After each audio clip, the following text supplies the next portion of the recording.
Desde março de 2021, os fundos imobiliários ainda não recuperaram o patamar que eles haviam atingido. Depois da crise do Covid, os fundos imobiliários acabaram sofrendo muito, principalmente por conta das restrições aos acessos dos lugares físicos, como shoppings e lajes corporativas. No vídeo de hoje, a gente vai falar um pouco mais sobre esse segmento que ficou um pouco mais esquecido pelos investidores e talvez seja nele onde a gente pode encontrar grandes oportunidades no momento. O meu nome é Vinícius Penido e no vídeo de hoje a gente vai falar sobre os fundos imobiliários, uma ótima porta de entrada para o mercado financeiro quando a gente está falando de investir com foco em renda, porque é a partir deles que você consegue investir em grandes imóveis, como prédios e lajes corporativas, com custo muito baixo. Então, bora para mais um vídeo. Os fundos imobiliários, como média, são representados pelo IFIX. Assim como as maiores ações da nossa bolsa são representadas pelo Ibovespa, os maiores fundos imobiliários são representados pelo IFIX. E se a gente for olhar no histórico de comparação o IFIX contra o Ibovespa, a gente vai ver que o IFIX superou o próprio Ibovespa. Mas nesse último ano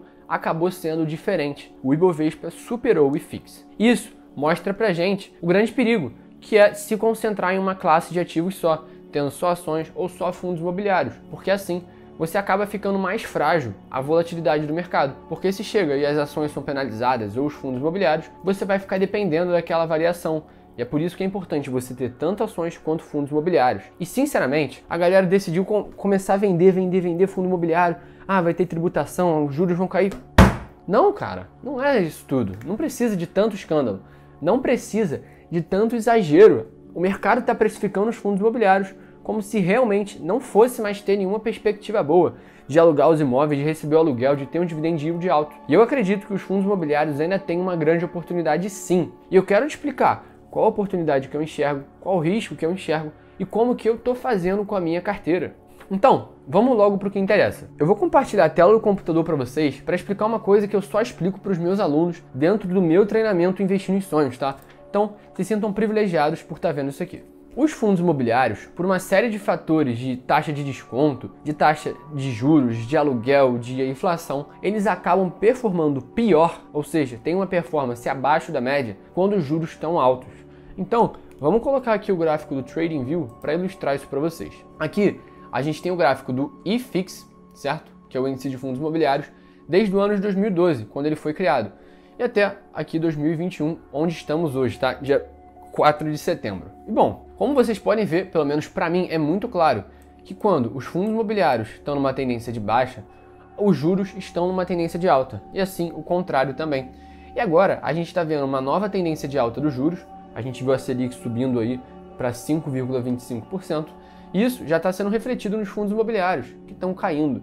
Então, infelizmente, eles estão sim numa tendência de baixa. Deixando de lado esse fator macroeconômico, que é a taxa de juros, a gente também precisa olhar da perspectiva de alguns segmentos específicos de fundos imobiliários. O segmento de lajes corporativas e shoppings foi muito penalizado, tanto das lajes por não poder ter os funcionários por conta do Covid e colocar grande parte deles em home office, quanto dos shoppings, por poder não estar totalmente cheio, por ter restrições, por não poder abrir todas as horas, enfim, uma série de restrições que fizeram com que o fluxo de caixa, como recebimento de aluguel, recebimento de condomínio, não fosse o mesmo. Então, é muito importante que a gente entenda que no último ano, esses dois setores foram muito punidos.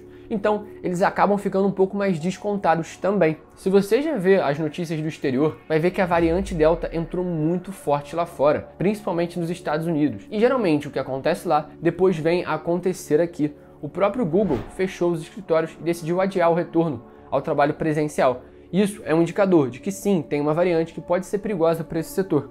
Então, o setor de lajes corporativas e shoppings fica um pouco ameaçado. E é por isso que, na minha opinião, ele tá tão barato. Mas a questão é que provavelmente isso não vai dar um retorno absurdo no curto prazo. Não tem como a gente falar, vai subir no retorno de 1 ano, 2 anos, você vai conseguir recuperar.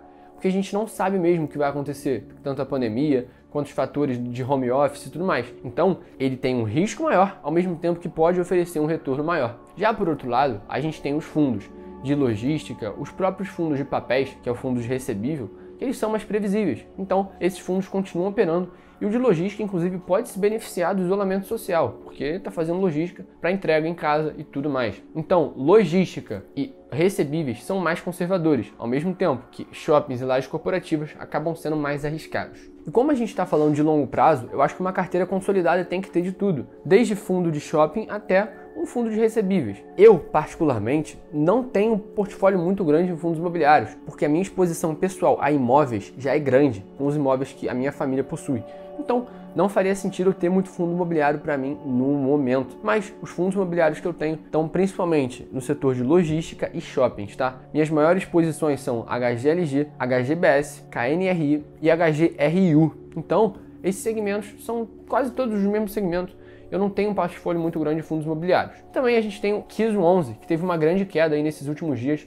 A galera ficou desesperada. E bom, o KISO 11 é como se fosse um ETF de fundos imobiliários, o próprio fundo de fundo, na verdade, que replica o índice Suno 30. Esse índice é formado justamente pelos professores e os membros lá da Suno Research, que é uma casa de análise aqui do Brasil. Esse fundo performou muito mal no último mês. Vou até colocar o gráfico aqui na tela, o editor vai colocar para vocês verem. É importante que quando a gente compre um fundo desse, você entenda qual a estratégia que você está tendo. Esse fundo tem uma alta diversificação e provavelmente no longo prazo ele vai dar bons retornos. Só que no curto prazo, os fundos imobiliários estão sendo muito penalizados. Então, é por isso que a galera não está falando de fundo imobiliário quase nunca, e é por isso que pode ter oportunidade aí. E basta a gente ficar de olho para saber explorar as melhores, tá? Se você gostou do vídeo, quiser que eu fale mais sobre fundos imobiliários, deixa um comentário aqui de um fundo que você quer que eu analise, porque eu estava pensando em trazer um quadro analisando fundos imobiliários, fechou? Espero vocês no próximo vídeo, até lá, fui!